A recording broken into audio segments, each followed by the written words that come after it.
साथियों नमस्कार, मैं हूं नीरज पटेल और आप देख रहे हैं नेशनल जनमत। इस समय मैं बरेली से सटे केसरपुर जगह पर हूं। उड़ान इंटरनेशनल स्कूल यहां संचालित किया जा रहा है। इस स्कूल को दर्शकों को दिखाने की कोई खास वजह है। इस स्कूल में पढ़ाई के साथ साथ विज्ञान, तर्क और विचारधारा का भी खास ख्याल रखा गया है। स्कूल में जैसे ही मैंने अंदर एंट्री की, सावित्रीबाई फूले, ज्योतिबा फूले और टीचर की जो मीनिंग है एक्चुअल वो बताई गई है। इसके साथ ही साथ खास बात यह है कि भारत के संविधान की प्रस्तावना के साथ साथ बाबा साहब की तस्वीर भी यहाँ पर लगी हुई है। तो तथागत संदेश यहाँ पर लिखा हुआ है, अपना प्रकाश स्वयं बनो, मैं मुक्तिदाता नहीं मार्गदाता हूँ, जिस मार्ग पर चला हूँ वो मार्ग बता सकता हूँ, मतलब मेरी पूजा मत करना। देखिए इंपॉर्टेंट बात लिखी है, पाखंड अंधविश्वास से दूर करने की भी प्रेरणा है।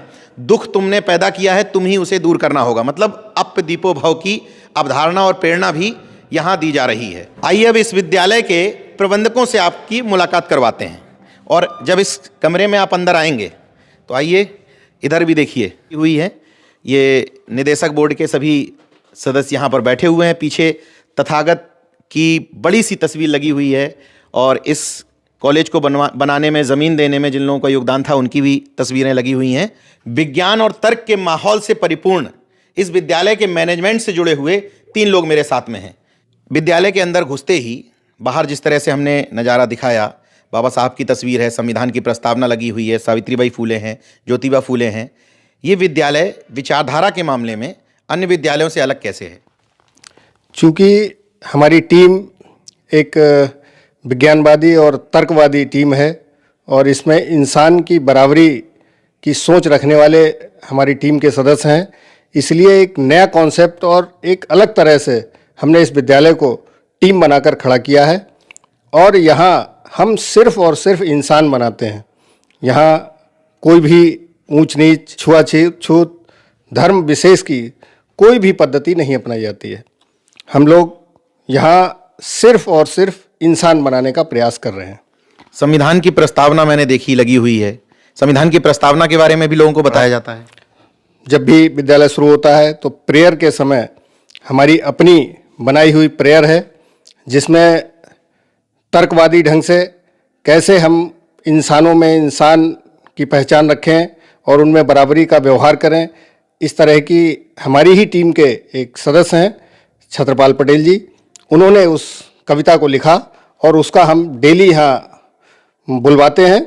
और यही तुरंत उसके बाद संविधान की प्रस्तावना एक दिन हिंदी में और एक दिन अंग्रेजी में उसको हम यहाँ कहलवाते हैं और लगभग हमारे सभी बच्चों को प्रस्तावना भी याद है। मतलब प्रस्तावना रटवाई नहीं जाती है, उसमें जो शब्द हैं अलग अलग, समाजवादी, पंथ निरपेक्ष, धर्म निरपेक्ष, ये सब शब्दों के अर्थ भी बताए जाते हैं। सब शब्दों के हिंदी के टीचर हमारे विशेष तौर पर उसको समझाते हैं कि किस तरह से, यदि उसमें हम भारत के लोग लिखा है, मैं नहीं लिखा है, तो हम और मैं में क्या अंतर है, ये भी बताते हैं।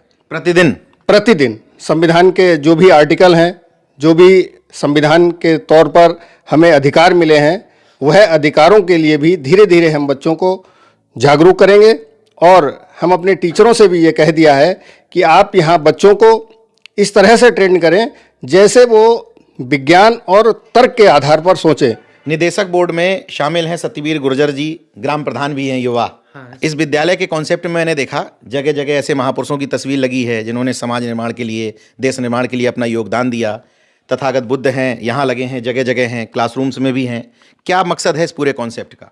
सबसे पहले तो मैं ये क्लियर करना चाहूँगा कि जो विद्यालय संचालन की जो टीम है हमारी, उसका जो ट्रस्ट है उसका नाम ही तथागत फाउंडेशन है। अच्छा। कहने कहने का मतलब ये है कि हमारी जो बेस है वही है तर्क आधारित, सारी बातें तर्क पर हैं।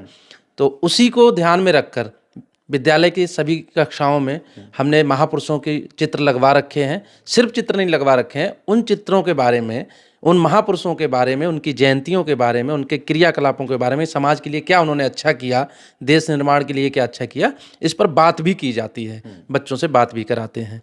साथ ही साथ एक और नया काम करते हैं हम कि संविधान के बारे में, एक तो संविधान को पूरी तरह से उसमें शिक्षा में शामिल करना है, वो अभी पूरी तरह से नहीं हुआ, लेकिन उसके अनुच्छेदों का हम बीच बीच में बच्चों को समझाते हैं। जैसे अभी थोड़ा सा पीछे हमने एक कार्यक्रम करवाया था, उसमें हमने पुलिस विभाग के कुछ अधिकारियों को यहाँ पर बुलाया था और ट्रांसपोर्ट से रिलेटेड जितने भी यातायात से संबंधित जो अनुच्छेद हैं संविधान के, उनकी व्याख्या करवाई, उन किसमें क्या सजा के प्रावधान है, किन से सजा से बचा जा सकता है, ये बच्चों को समझाया। इसी तरह से अलग अलग अनुच्छेदों को अलग अलग समय पर हम लोग कराते रहेंगे, ये हमारी प्रक्रिया में शामिल है।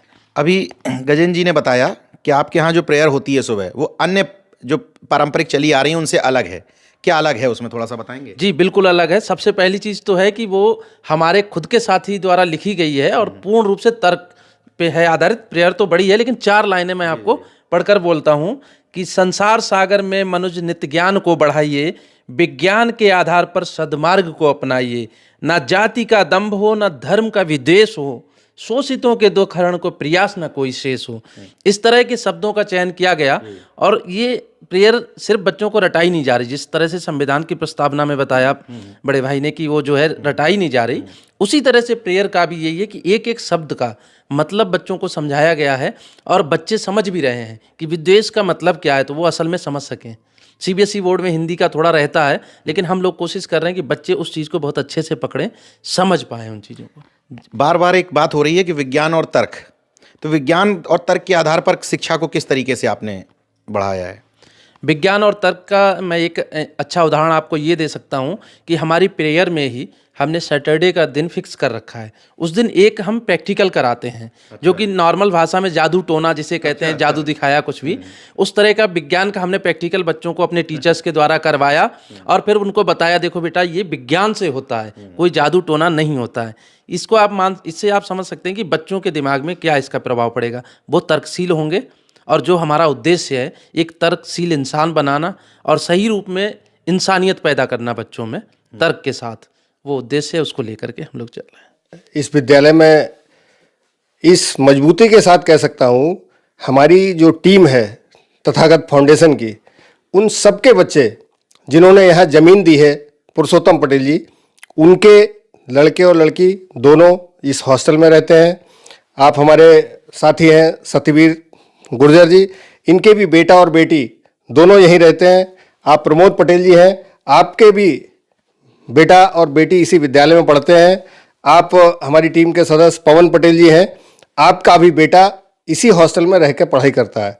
मेरी अपनी बेटी भी इसी विद्यालय में हॉस्टल में रहती है, जबकि मैं यहाँ से मात्र 14 किलोमीटर की दूरी बरेली में ही रहता हूँ।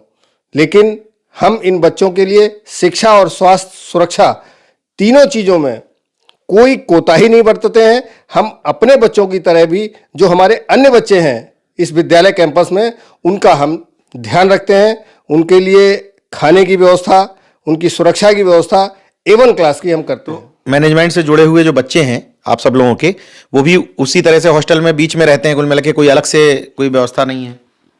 जितने भी मैनेजमेंट कमेटी के बच्चे हैं वो सारे बच्चे सामान्य बच्चों की तरह, सामान्य कमरे हमारे जो एक तरह के बने हुए हैं, उन्हीं कमरों में उन्हीं बच्चों के साथ रहते हैं, वही खाना खाते हैं, वही ट्रीटमेंट सारा दिया जाता है।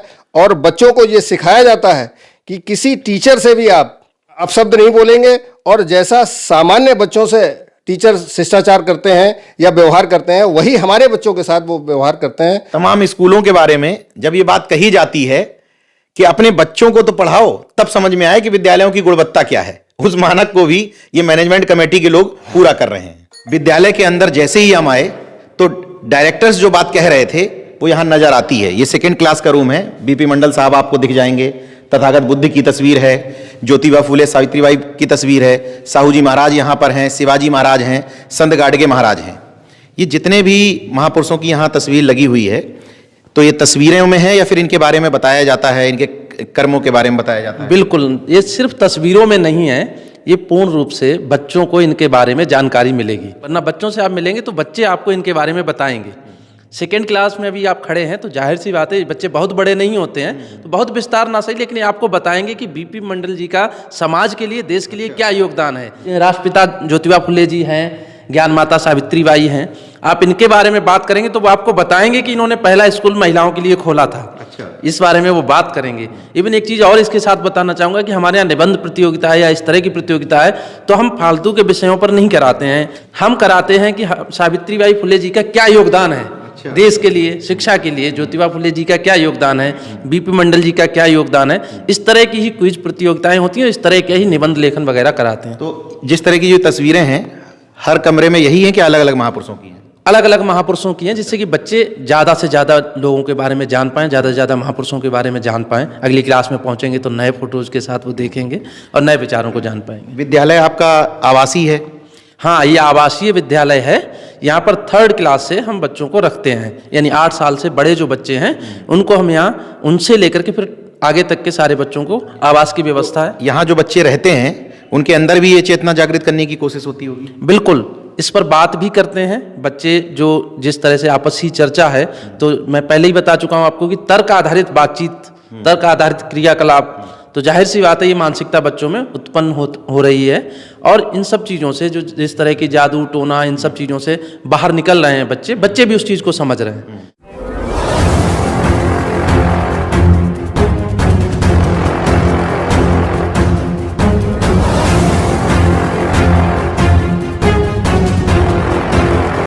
अब हम आ गए हैं इस स्कूल की लाइब्रेरी में।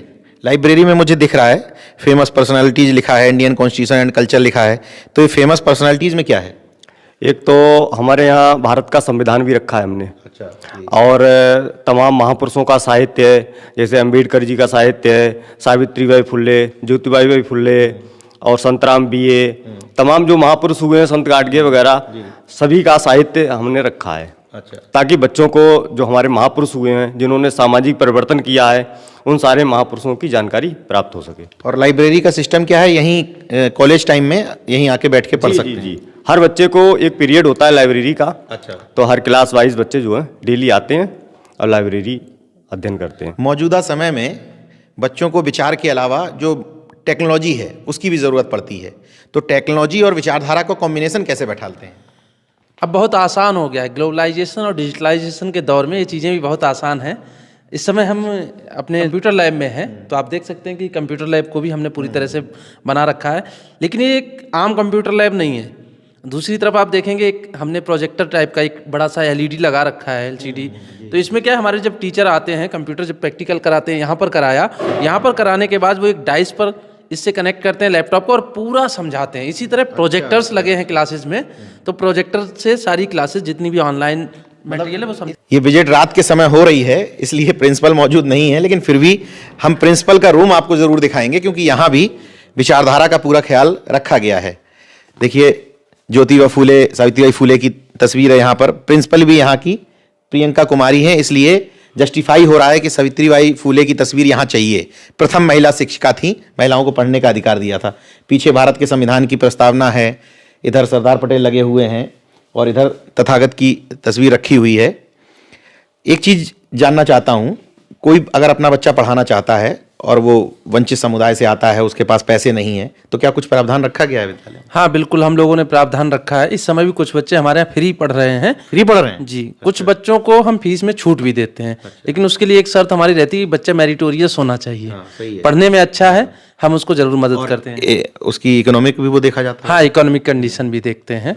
इन दोनों चीज़ों को देख करके हम मदद करते हैं। साथ ही साथ एक चीज़ है जो बताना रह गया था, मैं बताना चाह रहा था कि जो ऐसे लोग जो IAS PCS उन्होंने अभी क्वालिफाई किया है, हमारी कोशिश रहती है ऐसे लोगों को यहाँ पर लाने की। अभी 2 बार हम ऐसे लोगों को बुला चुके हैं जिनसे कैरियर काउंसलिंग कराते हैं बच्चों की। जो मोटिवेटर हैं वो तो अपने मोटिवेशन की बात करते हैं, लेकिन जो इस तरह के लोग हैं अभी जिन्होंने क्वालिफाई किया है, वो एक्चुअल कंडीशन बताकर जाते हैं बच्चों को।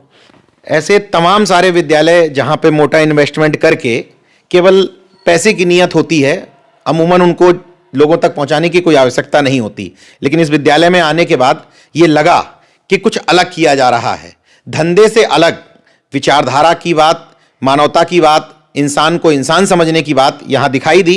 इसलिए नेशनल जनमत के दर्शकों को मैंने ये पूरा वीडियो आप तक पहुँचाया। नंबर मैं नीचे कमेंट बॉक्स में दे दूंगा, जिनको संपर्क करना हो, बधाई देना हो, इस कॉन्सेप्ट को समझना हो, इन लोगों से संपर्क किया जा सकता है। देखते रहे नेशनल जनमत, जागरूक और सजग बने रहिए। जय विज्ञान, जय संविधान, जय लोकतंत्र। धन्यवाद।